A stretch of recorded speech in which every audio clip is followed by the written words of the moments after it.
So அல்சைமர்ஸ்க்கு நம்ம பார்த்தோம்னா specific காரணம்னு ஒன்றும் கிடையாது. பெரும்பாலும் நம்ம பார்த்தோம்னா அந்த அல்சைமர்ஸுங்கிறது ஒரு 60 வயசுக்கு அப்புறம் 6th டிகேடுக்கு அப்புறம் தான் வரும். கியூருங்கிறது அல்சைமர்ஸ்க்கு இன்னும் கிடையாது. பதிமே ஒருத்தவங்களுக்கு வந்து அல்சைமர் டிசீஸ் இருக்குன்னு என்னென்ன சிம்டம்ஸாக தெரிஞ்சுக்கலாம். இப்போ ஒருத்தவங்களுக்கு வந்து மறதி வர்றது நார்மலாக அப்நார்மலா சார்? ரோட்டில் யாராவது பார்க்குறோம், இல்லை பஸ்ஸில் ட்ராவல் பண்ணிருக்கோம், அவங்களுக்கு ஃபிட்ஸ் வந்துச்சுன்னா ஃபர்ஸ்ட் வந்து டூ நாட் பேனிக். யூஸ்வலி பெரும்பாலும் எல்லா சீசனும் 2 to 3 நிமிடத்துக்குள்ள செட்டில் ஆகிடும். ஸ்ட்ரோக் வந்துட்டா உங்களை சரி பண்ணது ரொம்ப கஷ்டம் அப்படின்னு சொல்கிறாங்க, உண்மையா சார்? அதுதான் நம்ம 4.5 மணி நேரத்துக்குள்ள அந்த கோல்டன் பீரியட்குள்ளே போனோம்னா நம்ம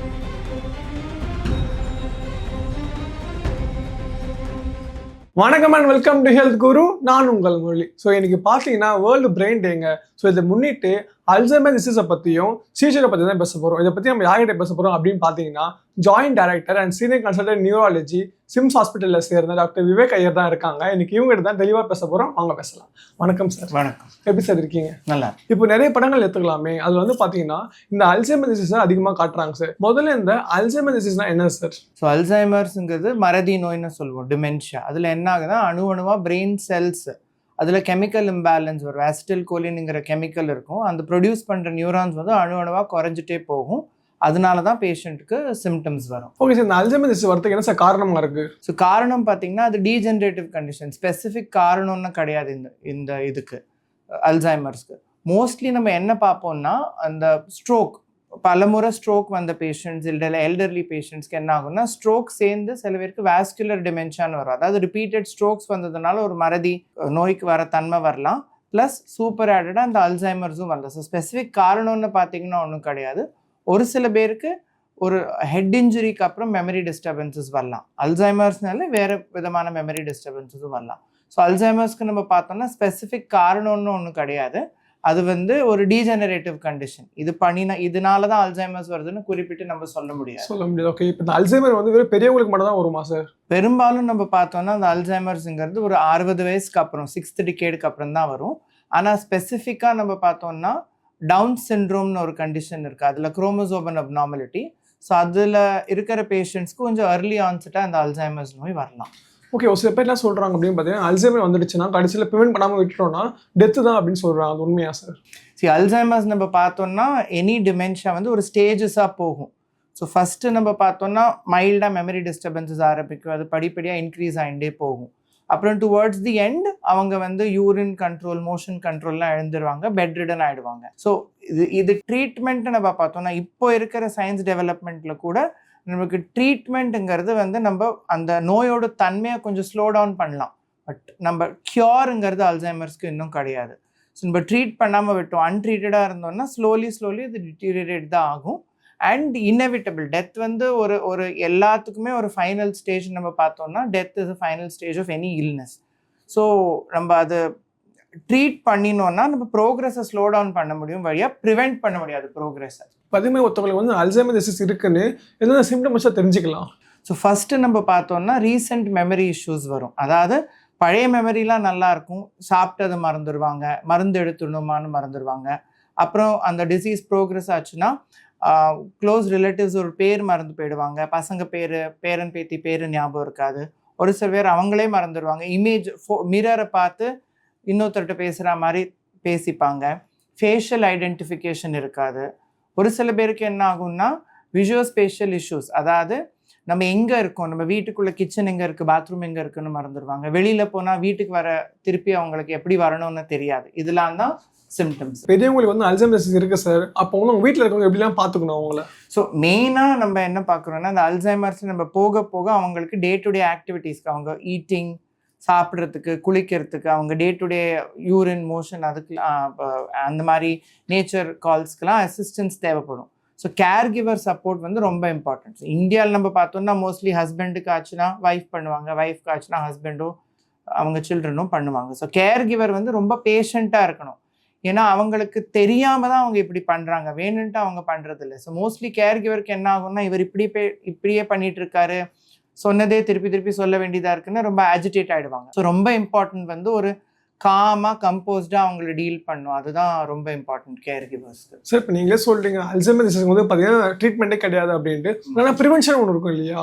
அப்போ இது வராமல் நல்லா ப்ரிவென்ட் பண்ணலாம். ப்ரிவென்டிவ்னா ஒரு நேச்சுரலியாகவே சின்ன வயசுலேருந்தே ஒரு ஹெல்தி லைஃப் ஸ்டைல், அதாவது நல்ல balanced diet, 30 to 45 minutes of exercise, daily nuts சாப்பிடணும், omega-3 ஃபேட்டி ஆசிட்ஸ் எடுத்துக்கலாம். நம்ம ஃப்ளாக்ஸ் சீட்ஸ் அதிலலாம் omega-3 ஃபேட்டி ஆசிட்ஸ் இருக்குது. அண்ட் யோகா, மெடிடேஷன் அதெல்லாம் பண்ணி ஹெல்தி லைஃப் ஸ்டைல் மெயின்டைன் பண்ணோன்னா ஓரளவுக்கு இந்த டிமென்ஷியா ப்ளஸ் மற்ற டிசீசஸ், ஸ்ட்ரோக் பார்க்குறோம், மற்ற டிசீசஸ்லாம் வராமல் நம்ம ஓரளவுக்கு தடுக்கலாம். இப்போ ஒருத்தவங்களுக்கு வந்து மறதி வர்றது நார்மலாக அப்நார்மலா சார்? சார் அதுதான் மறதிங்கிறது ஒரு டே டு டே ஆக்டிவிட்டீஸில் நம்ம நீங்கள் சொல்கிற மாதிரி ஒரு கீ வச்சுட்டு போகிறது, இல்லாட்ட வாலெட், இல்லாட்டா கிளாஸ் வச்சுட்டு போகிறது.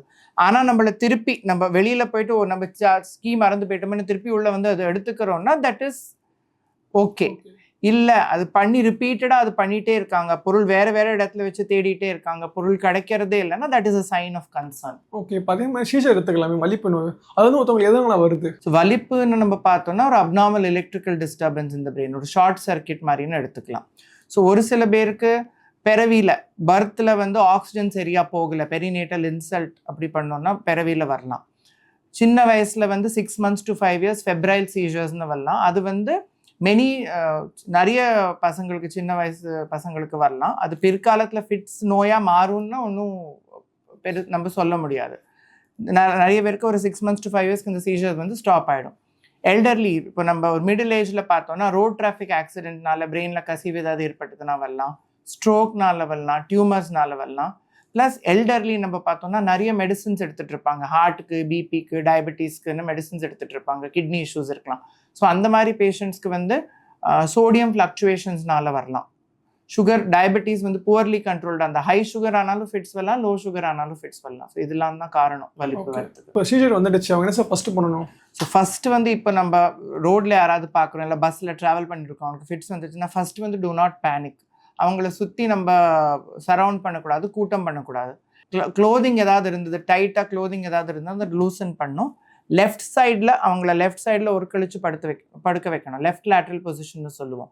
ஸோ அதில் என்ன ஆகும்னா நுரையீரலில் இந்த நம்ம வெட்டுவாங்கல்ல வலிப்பு போது அந்த ஒரு ஜர்க்ஸ் வரும், கிளானிக் மூவ்மெண்ட்ஸ், வெட்டுற தன்மை வரும்.